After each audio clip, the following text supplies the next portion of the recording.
mais aussi au nom d'un collectif qui s'appelle Bordeaux en lutte. On a fait une campagne municipale et on a réussi à avoir 3 élus. Et donc voilà, c'est au nom de ces deux organisations que je parle.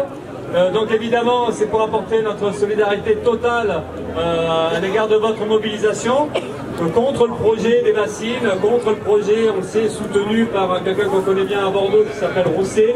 Donc, mais en fait, au-delà de Rousset, c'est contre finalement des logiques libérales, des logiques capitalistes, parce que là on sait que c'est les gros richards de l'agriculture, les gros céréaliers, mais on a l'habitude d'aller à Rousset qui regarde toujours de ce côté-là, du côté des exploiteurs, du côté des riches. Nous on l'a vu dans le combat de Ford, contre la fermeture de l'usine, où on avait été lâché par Rousset. Donc voilà, donc en fait on se rend bien compte que les batailles qui sont menées comme celle d'ici contre le projet des bassines, ça rejoint pas mal de batailles du quotidien, tout simplement de comment la population peut vivre le plus correctement possible, le plus décemment possible, comment elle peut respecter ses droits sociaux, comment elle peut respecter son propre environnement ou sa santé. Alors on est confronté à tout ça, et donc c'est pour ça que nous on fait le lien entre toutes les batailles, parce qu'en fait ce sont ces batailles de notre camp, de la population, d'arriver à vivre, et on sait qu'on pour vivre normalement, mais finalement on est confronté à des logiques d'intérêt qui sont des intérêts des plus riches, des possédants, et qui n'ont rien à faire de nous, rien à faire de la population, rien à faire des droits, rien à faire de l'environnement, rien à faire de la santé. On le voit y compris même avec la crise sanitaire et le coronavirus.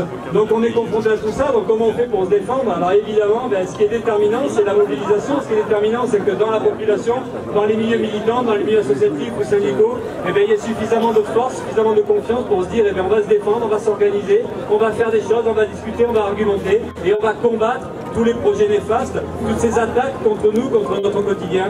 Donc voilà, mais votre mobilisation, c'est peut-être un des moments en ce moment qui peut aider à faire qu'on relève la tête, mais c'est important de faire le lien dans tout ça, parce qu'on sait que pour changer le rapport de force, ça veut dire une mobilisation générale, ça veut dire être en capacité de défendre nos intérêts, de défendre nos droits, de défendre la démocratie, parce que plus ça va, plus quand on se bat, quand on se défend, et bien finalement on se retrouve confronté à la répression, on se retrouve confronté à des forces qui se mettent en place pour nous faire taire, pour nous imposer de baisser la tête.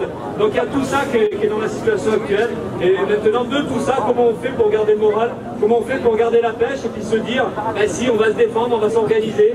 Et voilà, donc la mobilisation d'aujourd'hui, celle contre le projet des bassines, ça fait partie d'un des éléments de la situation actuelle. Alors je sais que vous êtes là-dessus, ou la plupart d'entre nous, mais nous, si on vient soutenir, quand je dis nous, il y a quelques personnalités, et pas mal d'associations, et pas mal d'organisations, pas mal de militants anonymes qui sont là aussi. Le MPA, on est quelques camarades à être venus, notamment de Poitiers, puisqu'on n'est pas tellement implanté partout. Et puis, il y a des camarades d'ailleurs. Donc c'est important de voir comment on peut, nous, discuter de ça, coordonner, se filer, s'entraider, se solidariser de tout ça, et arriver à un moment donné à changer le rapport de force. On en est là aujourd'hui, et c'est vrai qu'on a bien envie, qu'on a vraiment envie, qu'on en rêve qu'un jour on devrait y arriver, c'est de contrecarrer tous ces projets de politiciens comme Rousset. Mais derrière les politiciens comme Rousset, ce sont des gens qui n'ont pas de vergogne, des gens qui n'ont pas du tout de soucis collectifs, qui se moquent du collectif. Donc voilà, et on sait que ce sont notamment du côté des céréaliers, du côté de la FNSEA, du côté des capitalistes de l'agroalimentaire. Et donc voilà, donc c'est toutes ces batailles-là qu'il faut qu'on arrive à mener. Donc je finis là-dessus. Non, je finis pas là-dessus de suite, parce que ce que je voulais faire, c'était un lien avec des batailles qui sont pas si vieilles que ça, mais je sais pas si vous vous rappelez de la bataille contre le barrage de Sivens. C'était donc une bataille qui a fini par être entre guillemets gagnée politiquement par les assauts et par la population qui était opposée, parce qu'en fait la déclaration d'utilité publique a été annulée, et le projet de barrage a été annulé, et même le projet de semi-barrage a finalement été annulé. Sauf qu'entre-temps, et ça a coûté très cher, c'est qu'il y a eu la forêt qui a été détruite, mais il y a eu Rémi Fraisse qui a été tué. Et puis en plus, il y avait une brutalité dingue, parce que tous ceux qui se battaient contre le projet de Sivens, c'était les CRS, c'était les tabassages, c'était les grenades, c'était la guerre là-bas. On arrivait dans la forêt, il y avait ça fumait de partout, et il y avait vraiment une répression brutale, énorme. Et c'est à ce prix-là que finalement le projet est annulé, et les élus du département du Tarn, ils n'ont même pas été ni condamnés, ni embêtés, alors qu'ils avaient fait des mauvais choix, alors que la démonstration avait été faite, ils avaient fait n'importe quoi, ils avaient gaspillé l'argent public, et en plus ils avaient demandé une répression qui était complètement injustifiée, et voilà, et puis ça, finalement on est passé à autre chose. Il y a aussi Notre-Dame-des-Landes, où il y a une victoire politique.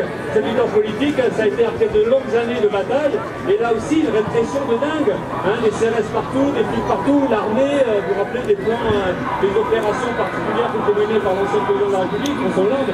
Donc, et à chaque fois, il y a eu une résistance, à chaque fois il y a eu une envie de ne pas lâcher les milieux paysans, les milieux associatifs, et puis les milieux syndicalistes, et puis la population. Et heureusement, c'est ça qui est important, c'est de tenir parce qu'on n'a pas le choix que de tenir. Et tenir, on sait que c'est cette idée qu'on ne peut compter que sur nous-mêmes, et qu'il faut qu'on puisse être capable de mettre notre colère en avant, notre révolte, et de pas hésiter à ça. Et alors qu'il y a plein de gens qui nous conseillent d'être calme, qu'il y en a qui conseillent de discuter tranquillement, sauf qu'on ne peut pas discuter. Donc c'est pour ça que la mobilisation, c'est à la fois la base démocratique, comment la population doit s'occuper de ses propres affaires, prendre ses affaires en main, sa vie en main, mais à côté de ça aussi, ça veut dire franchir des lignes jaunes, ça veut dire que forcément, on va aller au-delà de ce qui est autorisé. Parce qu'on ne peut pas accepter ce qu'il fait. D'ailleurs, ils ne respectent pas eux-mêmes la loi, hein, que ce soit les élus, que ce soit les grands propriétaires, les grands agriculteurs ou les grands capitalistes. Donc il y a un moment donné, c'est comment nous, on mène un combat qui permet de faire respecter tout ça. Et c'est là où ça demande de l'énergie, c'est là où ça demande aussi de la confiance en soi, parce qu'aujourd'hui, malheureusement, la situation, elle est plutôt elle est vers les reculs. Donc c'est tous ces problèmes qui sont posés. Donc évidemment que quand il y a une résistance quelque part, c'est important parce que ça peut donner l'exemple, ça peut donner envie, ça peut donner du courage, ça peut enthousiasmer. Et la bataille aujourd'hui, il faut espérer que c'est ça qui se joue et que la réussite de la manifestation d'aujourd'hui, elle puisse se dire, finalement, vous voyez, on n'a pas fini, c'est que le début, on relève la tête et les choses vont changer. Voilà, donc bon courage à tout le monde.